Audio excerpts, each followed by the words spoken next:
बताओ, मतलब अगर ठाकुर जी साक्षी नहीं देने जाते तो क्या तीनों लोग लुट जाते ना? इतनी सी बात थी, उसकी साक्षी देने वृंदावन से गए वहां तक, और फिर तब से ठाकुर जी वहीं विराजमान हो गए। उनका नाम हो गया साक्षी गोपाल। आज भी जगन्नाथपुरी और भुवनेश्वर के बीच रास्ते में साक्षी गोपाल भगवान विराज रहे हैं। ऐसा कहते हैं कि महाप्रभु जगन्नाथ जी का दर्शन करके लौटते समय उनका दर्शन नहीं किया तो आपकी यात्रा अधूरी रहती। वही साक्षी। आप जैसी मृत्यु के बाद यमलोक जाएंगे और वहां जाकर के कहेंगे मैं बद्रीनाथ गया हूं, मैं द्वारिका गया हूं, मैं श्रीरंगम गया हूं, मैं वृंदावन गया हूं, मैं गोवर्धन गया हूं, ये गया हूं, वहां गया हूं, जगन्नाथपुरी गया हूं, तो यमराज कहेंगे साक्षी कहां है, हमको कैसे पता? अब जैसे पासपोर्ट होता है ना, आप जिस देश में जाते हैं वहां की मोहर लगती है, तो आपका पासपोर्ट इस बात की गवाही देता है कि आप इस देश में इन दिनों में जा चुके हो। भगवान ना करे कोई केस कर दे आप पे, उस दिन इसने मेरी दुकान पे आग लगाई, आपने कहे भाई इन दिनों तो मैं विदेश में था, तो कैसे बताओगे? बोले लोगों मोहर लगी है, इस डेट को मैं भारत से चला गया था। ठीक वैसे ही यमराज कहते हैं कि मोहर कहां है? तुरंत आप आंख बंद करके साक्षी गोपाल भगवान के अगर दर्शन किए होंगे तो उनका स्मरण कर लेना, हे साक्षी गोपाल भगवान आइए बता दीजिए। तब साक्षी गोपाल भगवान आते हैं, पूरा खर्रा बताते हैं। बचपन में पिताजी के साथ वहां गया था, मौसी के साथ वहां, बुआ के साथ वहां, इतने गंगा स्नान, इतना ये, इतना वो, इतना ये, इतना ये सब इसने किया, इतना मिला करके इतनी यात्राएं इसने जीवन में की। ऐसे गोपाल जी। पर मुझे ऐसा लगता है साक्षी गोपाल भगवान भी देखते होंगे, भजनानंदी की साक्षी देने जाते होंगे, एरे गेरे इनकी नहीं देते होंगे। एरे गेरे कौन है? जो ट्रिप करने जाते हैं, यात्रा करने नहीं, ट्रिप करने जाते हैं कई। वो ट्रिप कैसी करते हैं? वो धाम में जाकर के भी व्यसन ही करते हैं, बस धाम नाम के मात्रा नाम भाव से गए, वहां गए, पर वहां जाकर के भी शुद्धता, पवित्रता, इन सब का ध्यान नहीं रखा। ऐसे लोगों की साक्षी ठाकुर जी नहीं देते, भजन के भाव वालों की साक्षी। तो ये बात मैं क्यों बता रहा था? भगवान सत्य हैं, वो सब जानते हैं। ठाकुर जी का दूसरा स्वरूप है चैतन्य। वो जड़ नहीं है, वो मूर्ति नहीं है, पाषाण नहीं है, फोटो नहीं है, वो साक्षात चैतन्य है। बस आपके अंदर इतनी काबिलियत होनी चाहिए कि जड़ ठाकुर जी को आप चला सको, जड़ ठाकुर जी को आप बुला सको, जड़ ठाकुर जी को आप नचा सको।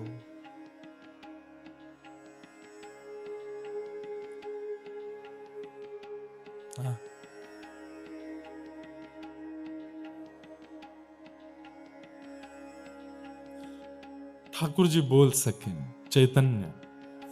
और अंतिम है आनंद। ठाकुर जी आनंद स्वरूप है, आनंद देते हैं। ठाकुर जी सुख देते हैं, आनंद देते हैं। ऐसे ठाकुर जी को हम बारंबार प्रणाम करते हैं। अब ये बजा रहे हैं तो मन हो रहा है मैं गा दूं।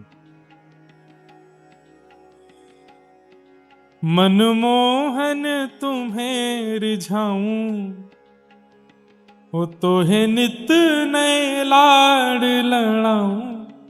गोविंद राधे गोपाल राधे, गोविंद राधे गोपाल राधे, हरि गोविंद राधे गोपाल राधे, हरि गोविंद राधे गोपाल राधे। भजो राधे राधे गोविंद गोविंद राधे, भजो राधे राधे गोविंद गोविंद, हे भजो राधे राधे गोविंद गोविंद राधे, भजो राधे राधे गोविंद गोविंद। श्री वृंदावन बिहारी लाल की जय। तो ठाकुर जी चैतन्य हैं, ठाकुर जी आनंद हैं। अभी आयो आनंद? जोरते बताओ आयो? तो बस यही श्री ठाकुर जी हैं। आपको पता है श्री नामदेव जी जब कीर्तन करते थे और कीर्तन में ऐसी उछल उछल के जब लोग नृत्य करते थे, अचानक से कस्तूरी की सुगंध आने लगती थी और क्या देखते थे कि साक्षात पांडुरंग श्री विठ्ठल भगवान भी आके उनके साथ नृत्य करने लगते थे। ये आनंद ही कृष्ण को प्रकट करता है, ये उत्साह ही श्री कृष्ण की प्राप्ति कराता है। बस ये उत्साह बनाए रखिएगा। नैमिषारण्य क्षेत्र में 88,000 सौनकादि ऋषि बैठे हैं। सूत जी महाराज से पूछ रहे हैं कि मानव कल्याण कलयुग में कैसे हो, उसका कोई उपाय बताइए। बहुत ध्यान से सुनिए। श्रेयसाम यत् भवेत् श्रेयम् पावनानां च पावनं कृष्ण प्राप्तिकरं शश्वत् साधनम तद्वदाधुना। बहुत ध्यान से सुनिए। इस कलिकाल में ठाकुर जी कैसे मिलेंगे? एक बात बोलें, अभी हम नैरोबी केनिया में कथा कर रहे थे, अफ्रीका में, तो वहां नरसिंह मेहता जी का चरित्र कहा 3 दिन तक, और उस बीच में एक भाव आया कि चैतन्य महाप्रभु कहते हैं कि भैया कलयुग की बहुत निंदा मत किया करो। इधर देखिए, सब लोग ध्यान से सुनो। हम जानते हैं कि कलयुग में पाप बहुत ज्यादा है, पर फिर भी कलयुग की निंदा मत करो। क्यों? सतयुग, त्रेता, द्वापर के भक्तों की यदि मैं बात करने लगूं तो 1000 वर्ष, 100 वर्ष, 50 वर्ष, 5 वर्ष, और सबसे कम अवधि में यदि किसी को मिले तो 5 महीने में ध्रुव जी को, और सबसे ज्यादा तो 5-5 हजार साल तक लोगों ने तपस्या की, तब जाके ठाकुर जी का दर्शन होता। पर आपको पता है कलयुग में सबसे कम समय में ठाकुर जी किसको मिले? श्री नामदेव जी महाराज को मिले 3 दिन में।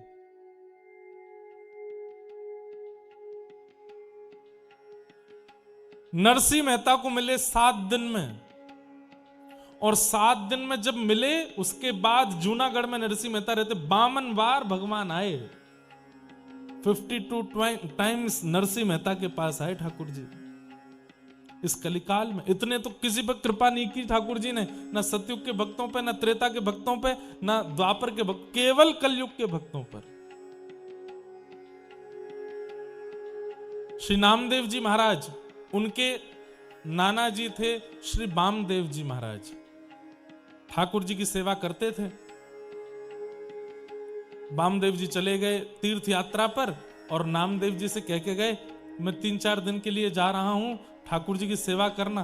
बोले सेवा में क्या करना? बोले और कुछ तो तुम कर नहीं पाओगे, छोटे बालक हो, श्रृंगार आदि तुमसे हो नहीं पाएगा, बस प्रसादी रसोई में बने, थाल में सजा के ठाकुर जी को भोग लगाना। और जाते जाते कह गए, बिना भोग लगाए प्रसाद मत पाना। नामदेव जी महाराज बोले ठीक है। सुबह सुबह दूध का भोग लेकर के ठाकुर जी, दूध लड्डू का भोग लेकर के गए, ठाकुर जी के सामने पधरा दिया। बोले जय जय, दूध फेंट के लाया हूं, बढ़िया लड्डू है, पा लीजिए। नहीं पाया ठाकुर जी ने। 1 घंटा, 2 घंटा, 4 घंटे हो गए। बार बार नामदेव जी कहें, जय जय पा क्यों नहीं रहे हो? अभी आपने दूध ही नहीं पाया तो अगला प्रसाद कैसे लेके आऊं? अच्छा, दूध पाने की इच्छा नहीं होगी, खिचड़ी ले आता हूं। खिचड़ी ले आए, नहीं पाई ठाकुर। अच्छा, आपको कुछ और पाना होगा, पूरन पोली बनवा के ले आए, पूड़ी दाल साग भाजी बनवा करके ले आए, ठाकुर जी नहीं पावे। हम आपकी तरह थोड़े ही थे कि बस पर्दा लगा के संतुष्ट हो जाते हैं हम तो, कि पा लिया ठाकुर जी ने। नामदेव जी को तो तक खाओ, थाली साफ चाहिए। नहीं पाया ठाकुर जी ने। 1 दिन, 2 दिन बीत गए। नामदेव जी बेचारे रोने लगे। बोले मैं छोटा सा बालक हूं, मुझ पर दया नहीं आती आपको?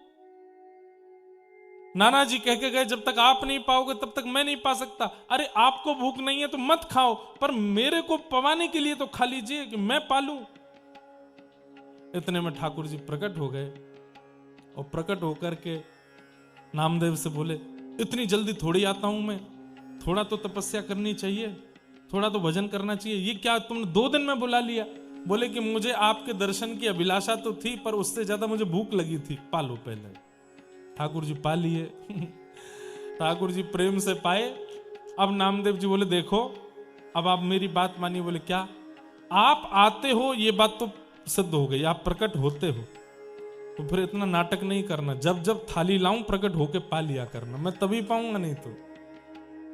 ठाकुर जी बोले बड़ी अच्छी जबरदस्ती तुम्हारी। बोले हाँ है, प्रकट होना पड़ेगा। तो ठाकुर जी 3 दिन में ही प्रकट हो गए और प्रेम से पाया। चौथे दिन उनके नाना जी वामदेव जी आ गए। बंधुओं, ठाकुर जी का स्वरूप बता देता है कि सेवक कैसी सेवा करता है। कई लोगों के ठाकुर जी देख के लगता है कि ठाकुर जी बस बोलने वाले हैं, तो समझो सेवा अच्छे से होती है। और कई जगह तो बस ऐसा लगता है कि ठाकुर जी बस दिन गिन रहे हैं कि जल्दी जल्दी कोई और ये पधारे, दूसरों सेवक आवे, मेरी सेवा अच्छे से तो भी होगी। सेवा खूब भाव से किया करो बंधुओं। आपका सौभाग्य है कि आपको ठाकुर जी ने यशोदा बनने का सौभाग्य दिया, आपको ठाकुर जी ने नंद बाबा बनने का सौभाग्य दिया। आपके यहाँ लाला बन के आए हैं, तो वैसी सेवा करो जैसी लाला की होनी चाहिए। थाट में कोई कमी मत छोड़ा करो। अपने लिए रोटी नहीं बन पा रही, ठीक है, ठाकुर जी को बढ़िया पवाओ। ठाकुर जी का इतना ध्यान रखो, ठाकुर जी आपसे प्रसन्न रहें। वामदेव जी आ गए, आकर के बोले अच्छा ठाकुर जी तो बड़े प्रसन्न लग रहे हैं, बढ़िया प्रेम से भोग आदि पवाए। बोले हाँ, अच्छा जाओ रसोई घर से थाली ले आओ, ठाकुर जी का भोग लगा देते हैं।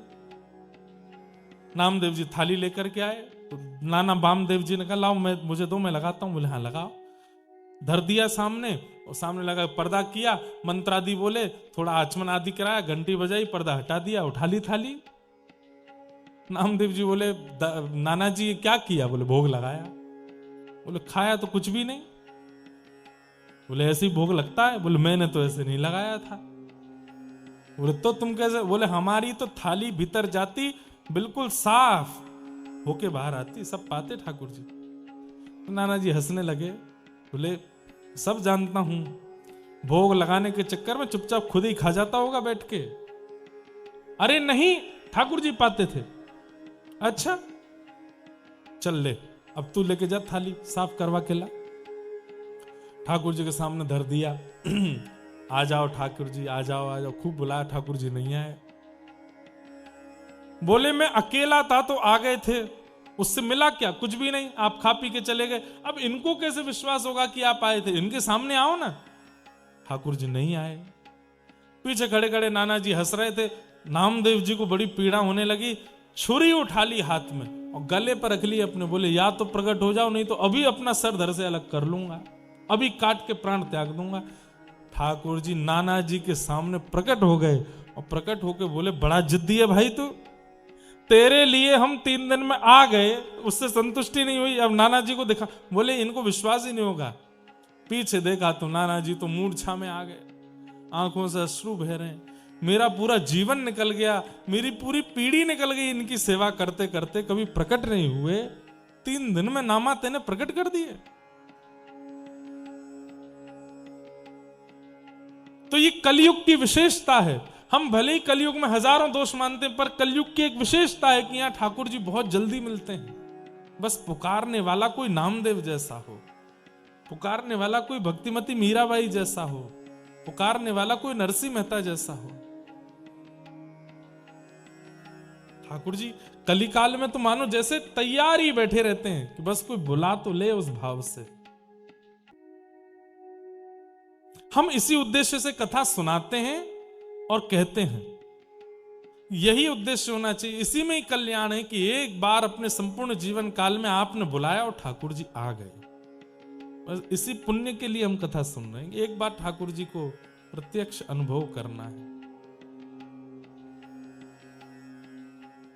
नैमिषारण्य क्षेत्र में सौनकादि ऋषियों ने कहा कि भगवत प्राप्ति का साधन क्या है इस कलिकाल में। तब सूत जी महाराज कहते हैं, श्रीमद् भागवतम शास्त्रम कलौ कीरेण भाषितम एतस्माद् परम किंचित् मनः शुद्ध्यै न विद्यते। श्रीमद् भागवत, इनका आश्रय यदि ले लिया जाए तो इस कलिकाल में भागवत का आश्रय लेने से, भागवत में बताए गए नियमों का पालन करने से भगवत प्राप्ति बड़ी सरल हो जाएगी। सौनकादि ऋषियों ने कहा, महाराज आप भागवत की इतनी महिमा बता रहे हैं, इस भागवत की कुछ विशेषता बताइए। बोले और क्या विशेषता बताऊं? सुराणाम अपनी दुर्लभा, देवताओं को भी जो दुर्लभ है वो भागवत की कथा है, जो हम मानवों को मिली है। देवता नहीं सुन सकते भागवत की कथा, क्यों? व्यस्त इतने हैं, ठाकुर जी ने उनको काम दे रखा है, उस काम से उनको छुट्टी मिलती नहीं, तो कथा कैसे सुनेंगे? हम मानव ही सुन सकते हैं। जानवरों को भी दुर्लभ है, जानवर भी कथा नहीं सुन सकते। केवल और केवल मानव का अधिकार है कथा सुनने का। ऐसी भागवत की कथा जो देवताओं को भी दुर्लभ है। अरे श्री सुखदेव जी महाराज परीक्षित को कथा सुना रहे थे और उस समय देवता अमृत कलश लेकर के आए और ला करके बोले, परीक्षित तुम अमृत पान कर लो, तुमको 7 दिन में मरने का श्राप लगा, अमृत पीने से तुम अमर हो जाओगे, उसके बदले ये कथा जो सुखदेव जी सुना रहे हैं ये हमको सुनने दो। तो सुखदेव जी ने हंसी करके देवताओं से कहा, वस्तु का मोल बराबरी का होता है। अरे हीरे के बदले हीरा लिया जा सकता है, धन के बदले हीरा लिया जा सकता है, स्वर्ण के बदले हीरा लिया जा सकता है, चांदी की बहुमात्रा के बदले हीरा लिया जा सकता है, कांच के बदले हीरा नहीं लिया जाता। श्रीमद् भागवत हीरा है, मणि है, और तुम स्वर्ग का अमृत लेकर के आए हो कि इसके बदले हमको कथा दे दो। नहीं मिलेगी कथा।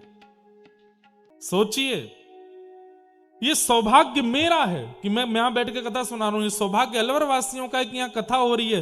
देवताओं को वापस लौटा दिया था सुखदेव जी ने, अमृत के बदले भी कथा नहीं सुनाई थी।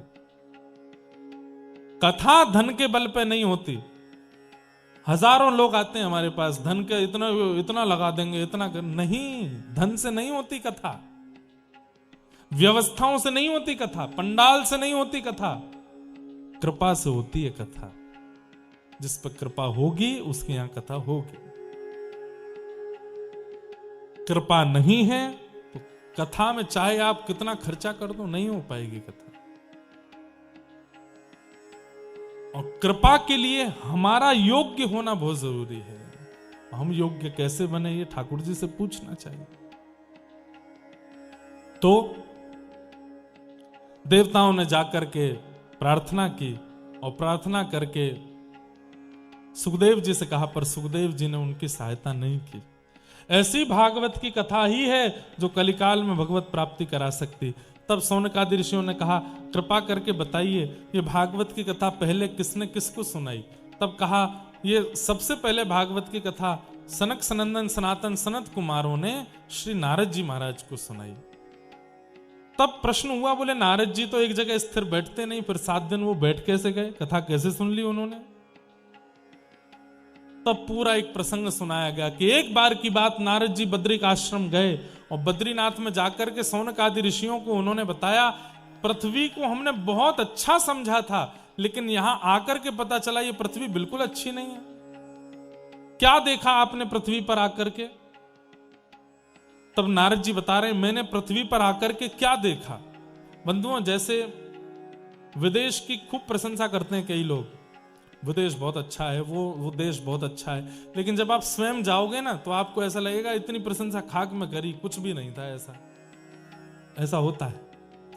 ऐसे ही देवलोक में पृथ्वी की बड़ी प्रशंसा होती है। अरे वृंदावन धाम, जगन्नाथपुरी, द्वारिका, बद्रीनाथ, बड़े अच्छे अच्छे दिव्य धाम हैं वहां तो। लेकिन जैसे ही नारद जी पृथ्वी का दर्शन करने आए तो बड़े डिसअपॉइंट हुए और अपना डिसअपॉइंटमेंट उन्होंने यहां बताया। क्या देखा पृथ्वी पर? बोले मैंने क्या देखा? सत्यम नास्ति कलह, सत्यम नास्ति तपः शौचम, दया दानम न विद्यते, उदर भरिणो जीवा, बराका कूट भाषिण। पृथ्वी पर मैंने क्या देखा, कैसे हैं पृथ्वी के लोग, सत्यम नास्ति, सत्य नहीं बोलते, हर दिन एक झूठ तो बोलते ही बोलते, असत्य संभाषण करते हैं। शौचम नास्ति, पवित्र नहीं है। अच्छा एक बात बोलें, केवल बोलने को ही झूठ नहीं बोलते, झूठ बहुत रूपों में होता है। हर व्यक्ति जानता है कि मैं कैसा हूं, लेकिन जैसे ही समाज के सामने, परिवार के सामने, लोक मर्यादा के सामने आता है तो अपने उस वास्तविकता को छुपा के आता है। यह झूठ नहीं है। हर व्यक्ति है कुछ पर दिखाता कुछ और है, यह झूठ है। सत्यम नास्ति, कलिकाल के लोग सत्य नहीं बोलते। शौचम नास्ति, पवित्र नहीं है। कलयुग के लोगों में पवित्रता नहीं है। पवित्रता केवल और केवल एक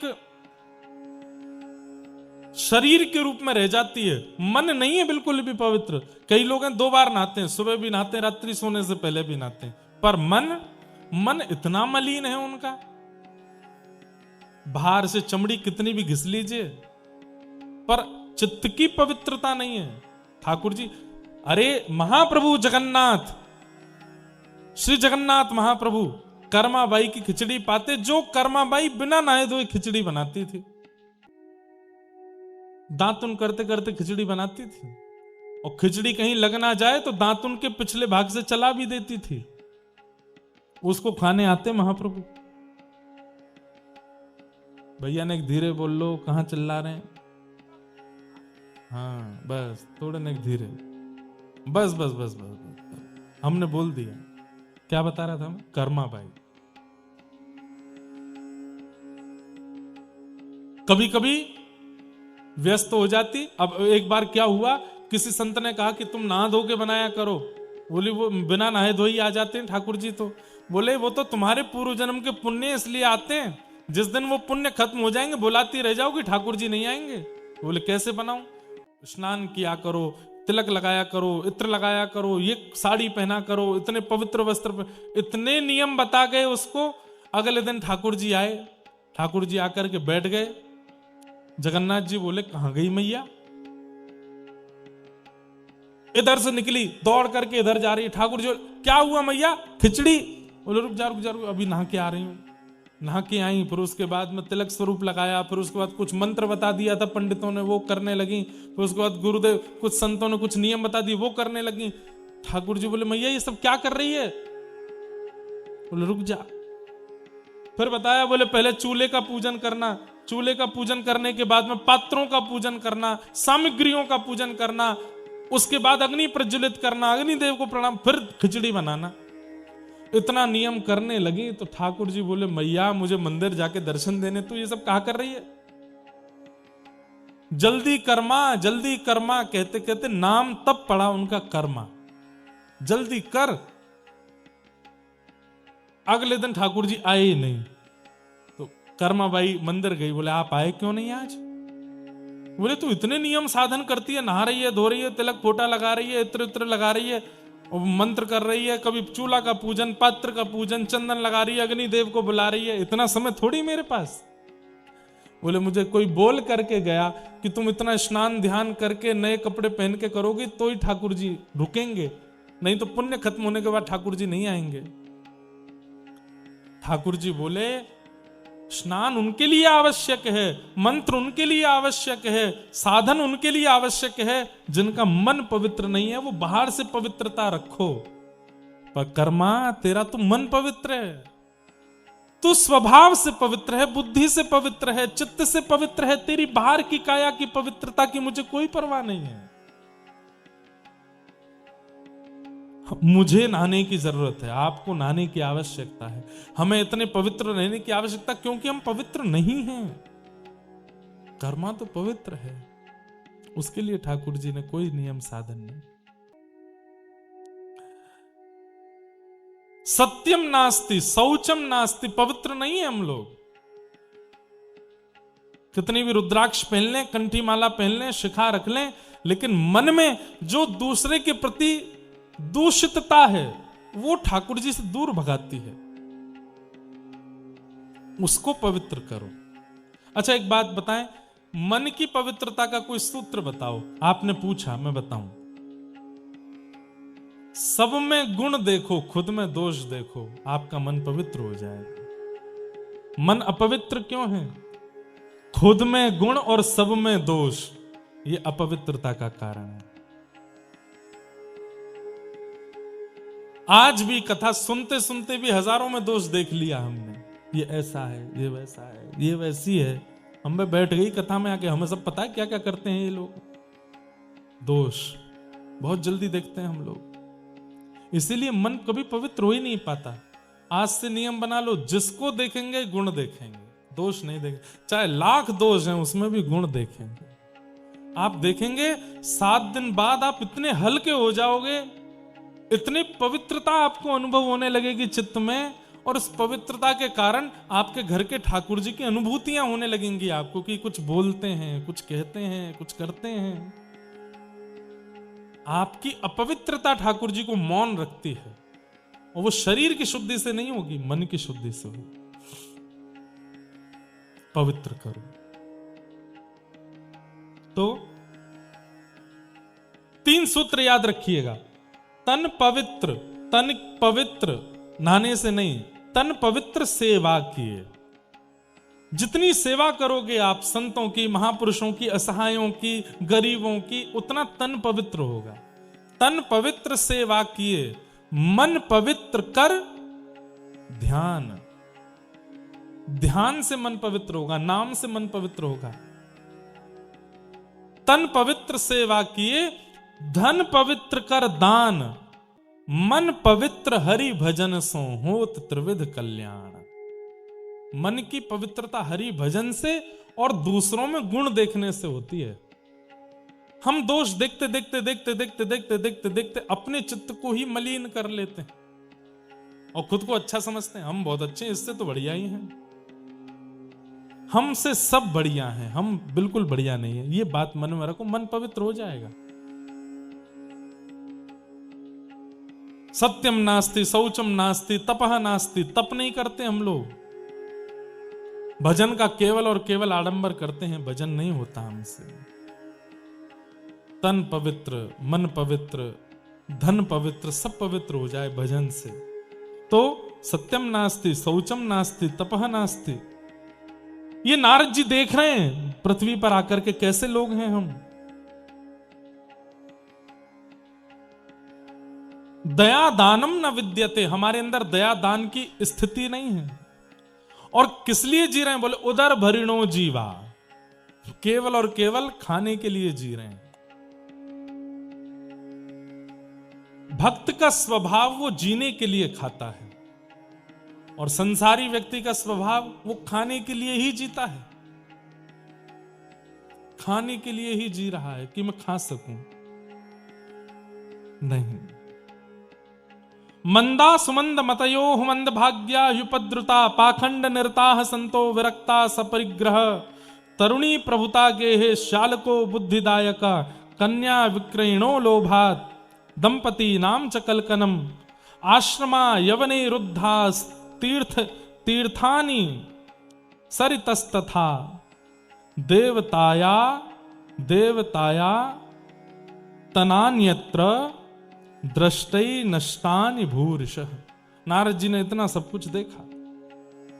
न योगी नैव सिद्धो वा न ज्ञानी सत्क्रियो नरः कली दामान लेनाद्य साधनम भस्मताम गतः। बहुत कुछ बताया यहां पर। उसमें एक बात कही गई, मंदास मंद मतयोह, मंद बुद्धि है हम लोगों की। कैसी मंद बुद्धि? आज भारत को सबसे ज्यादा सरकार को टैक्स कहां से मिलता है? मदिरा से। कहां से मिलता है? मदिरा से, तंबाकू से। इसी के कारण ये बंद नहीं हो रहे हैं। क्यों? इनसे सरकार को सबसे ज्यादा प्रॉफिट होता है, लोग सबसे ज्यादा खाते हैं। और ये मंद बुद्धि नहीं है तो क्या है? उस पर स्पष्ट लिखा है कि मुझे खाने से तुम मर सकते हो, फिर भी हम खा रहे हैं। यहां गुरुजनों ने कहा कि रोज सुबह सुबह ठाकुर जी का चरणामृत पिया करो, गुरुजी 5 साल बाद मिले, हाँ भाई हमने तुमको एक नियम बताया था, चरणामृत पिया करो, पीते हो? गुरुजी रह जाता है, क्या बताएं, कोई दूसरा नियम बताओ। गुरुजी ने कह दिया अच्छा ठीक है, 8 माला रोज किया करो, 16 माला रोज किया करो। 2-3 साल बाद गुरुजी फिर मिले, हाँ भाई करते हो? क्या बताएं गुरुजी, इतने व्यस्त हो जाते, नहीं हो पाती 16 माला। कुछ मत किया करो, कम से कम रोज 11 प्रणाम किया करो, ठाकुर जी के आगे 11 बार दंडवत किया करो। 2-2.5 साल बाद फिर गुरुजी मिले, बोले करते हो? क्या बताएं गुरुजी, हो ही नहीं पाता। और व्यसन के लिए कोई गुरुजी नहीं बोल के गए। नियमित रूप से गुटखा खाने वाले लोग, सुबह उठते ही खाना है, भोजन के बाद फिर से खाना है, दोपहर की चाय के बाद खाना ही खाना है, रात्रि सोने से पहले एक पुड़िया तो खा ही लेते हैं। ये ताली बजाने वाली बात नहीं है, ये शोक मनाने वाली बात है। वहां इतने नियम छोटे छोटे गुरु ठाकुर जी के लिए बताए जाते, वो नहीं होते। और व्यसनी व्यक्ति, जितने भी व्यसनी हैं संसार में, तंबाकू के, गुटखा के, सुल्फा के, बीड़ी के, सिगरेट के, मदिरा के, उनको किसी ने नहीं बोला। नियमित रूप से पीते हैं, नियमित रूप से खाते हैं, कहीं छूट ना जाए। अरे तलब होती है उनको, तलब समझते हैं? तलब होती है उनको, कई वो तलब को क्या बोलते हैं, और बेचैन होते हैं, जल्दी कथा पूरी करो महाराज जी, 7 बज गया, थोड़ा खाना। 2-4 तो ऐसे कथा में भी बैठे हैं, वो बीच में एक आध पुड़िया वो दबा के आ चुके हैं, फोन आ रहा है बहुत जरूरी, खा के बाहर और वो करके घूमते रहते हैं। ठाकुर जी की बीड़ी प्रसाद, पान प्रसाद, ये तो ठीक है, तंबाकू नहीं खाना चाहिए, मदिरा नहीं पीनी चाहिए। और फिर होता क्या है, और एक बात बोलने बुरा नहीं मानिएगा, कान पकड़ के हम क्षमा पहले ही मांग लेते हैं। व्यक्ति का जब अंतिम समय आता है, व्यसनी व्यक्ति का, घर वालों को बताने में भी लज्जा होती है कि कैसे चले गए इनके प्राण। बढ़िया हंसते खेलते थे, क्या हो गया? घर वालों को झूठ बोलना पड़ता है, बुखार आ गया चले गए, लेकिन असलियत कौन बताए? कैंसर हो गया था, गला पूरा खत्म हो गया था, लिवर फेल हो गए थे, किडनी बताने में भी लज्जा आती है। परिवार समाज के लोग क्या कहेंगे बताओ, व्यसन करके मर गए। अरे व्यसन करना है, ठाकुर जी के नाम का व्यसन करो। व्यसन करना है, ठाकुर जी की कथा का व्यसन करो। व्यसन करना है ठाकुर जी की सेवा का। ये व्यसन क्यों नहीं होता हमसे?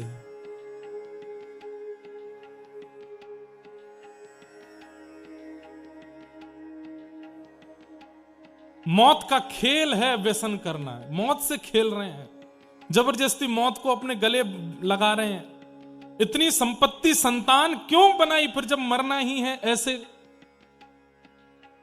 अरे एक बेचारे वो जवान हैं जो भारत की रक्षा के लिए प्राण त्यागते हैं, युवावस्था में अपने पत्नी बच्चे मां को छोड़ के चले जाते हैं, उनके लिए पूरा देश गौरव करता है कि देखो देश के लिए प्राण त्यागे। और देश के अंदर रह करके व्यसन उल्टे सीधे करके प्राण त्याग। जिस दिन सरकार को लगेगा कि अब टैक्स नहीं आ रहा है, लोगों ने खाना पीना बंद कर दिया, अपने आप ये सब बंद हो जाएगा, शुद्ध हो जाएगा सब कुछ।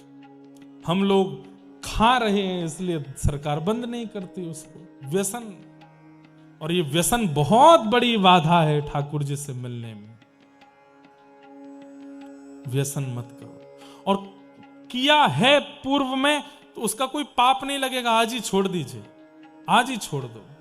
हम कह रहे हैं चाहे पूरी आत्मा सूख जाए, आत्मा निकल करके बोले मैं जा रही हूं तुझे छोड़ के, नहीं खाएगा तो बोले चली जा, नहीं खाऊंगा, हम प्राण ले ले मेरे, लेकिन नहीं खाएंगे, नहीं पिएंगे। व्यसन त्यागी है। इस बात पर जोर की ताली बजनी चाहिए थी, वो बजाई नहीं। और व्यसनियों को सौगंध है अपने बगल वालों की, कल से कथा में आना ही है। कल हम नहीं बैठ रहे यार यहाँ पे, ये तो क्या है, हमारी क्लास लगा रहे बैठ के। जितने भी जो भी खाने पीने वाले बैठे हैं उनको अपने बगल वालों की सौगंध है। अब बगल वाले जिम्मेवारी रखें, ओ भैया कल आ जाइयो, तेरे हाथ जोड़ूं। किसी का उद्देश्य कथा सुनने का भगवत प्राप्ति है, किसी का उद्देश्य पुण्य की प्राप्ति। व्यसनियों का एक ही उद्देश्य है कि 7 दिन में छूटना है, छोड़ना है। अब तंबाकू कैसे बनता है सब जानते हैं, पर तंबाकू में सुपारी ठीक है, तंबाकू में और सामग्रियां ठीक, पर जब तंबाकू में तंबाकू आता है इतने में ही वो तामसी हो जाता है। और तंबाकू के जो पौधे होते हैं या जो बीज से जिससे वो प्रकट होता है, गौ के रक्त से प्रकट हुआ वो। एक बार की कथा है, देवताओं से किसी बात पर ठाकुर जी का थोड़ा एक युद्ध हुआ। तो देवताओं कभी जीत ही नहीं सकते भगवान से, भगवान तो सुदर्शन चक्र चलाएंगे सबका वध एक बार में। लेकिन तभी देवताओं ने एक चतुराई अपनाई। क्या?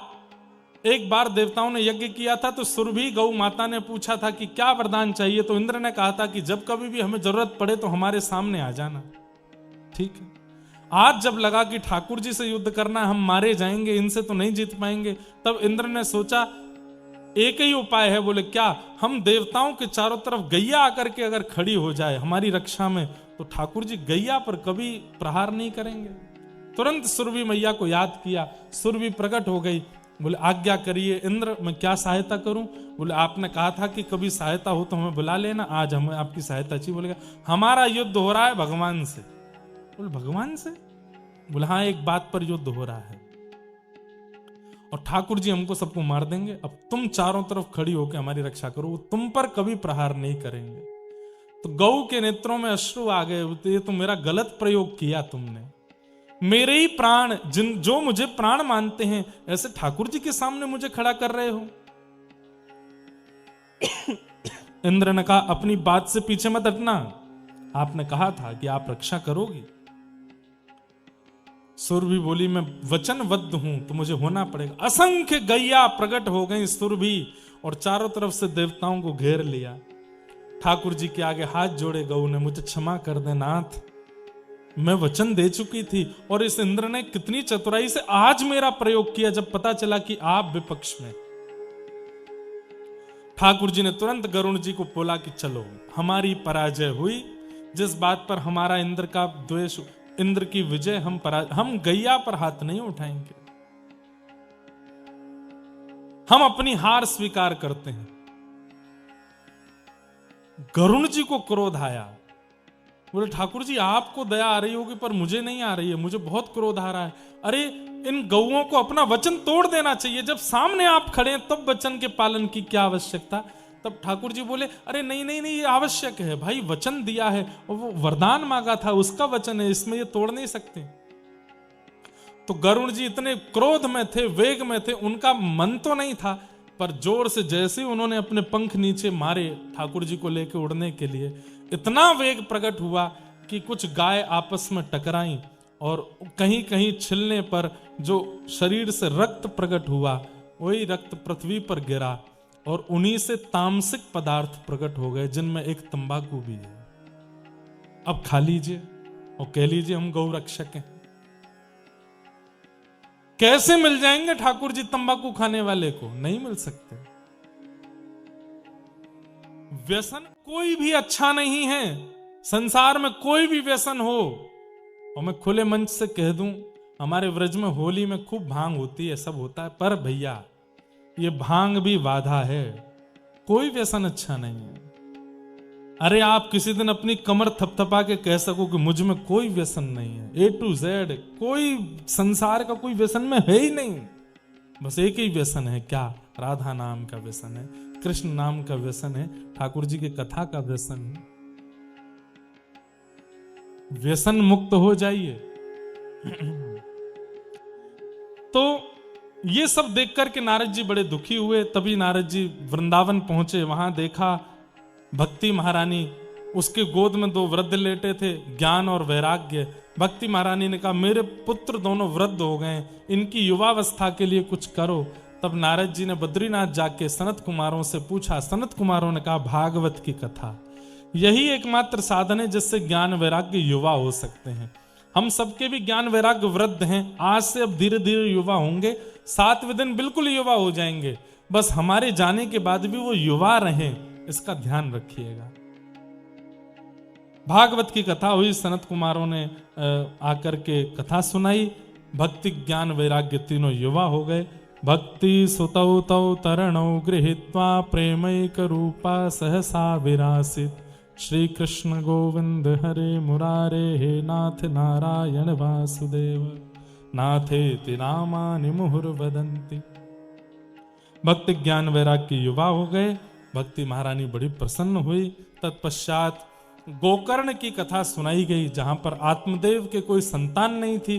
पत्नी ने सहेली के पुत्र को अपना बताया, जिसका नाम धुंधुकारी रखा। अत्यंत दुष्टता के कारण मृत्यु के बाद प्रेत बना और गया श्राद्ध से भी मुक्त नहीं हुए। तब उनके भाई गोकर्ण जी ने उनके निमित्त कथा करी, तब वे अपनी प्रेत योनि से मुक्त होकर के भगवत धाम पधारे। बोलो भागवत महापुराण की जय। ये सब महात्म के प्रसंग हमने आज सुने हैं। कल बंधुओं पुनः 2 बजे से यहाँ संकीर्तन होगा, आप सब लोग उपस्थित हो जाइएगा। और हमारा मन हुआ तो हम संकीर्तन के बीच में ही आ जाएंगे, थोड़ी देर हम भी संकीर्तन सुनेंगे, फिर कथा सुनाएंगे, ऐसा भाव रखेंगे। बाकी जैसी ठाकुर जी की इच्छा, हम वचनबद्ध नहीं हैं, लेकिन कथा खूब भाव से सुनाएंगे।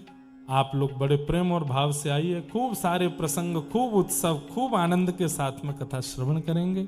सबको जय श्री कृष्ण, जय श्री कृष्ण, जय सिया राम, जय सिया राम, जय श्रीमन नारायण। जय श्रीमन नारायण। हो मेरे मन में ना लागे कोई रंग,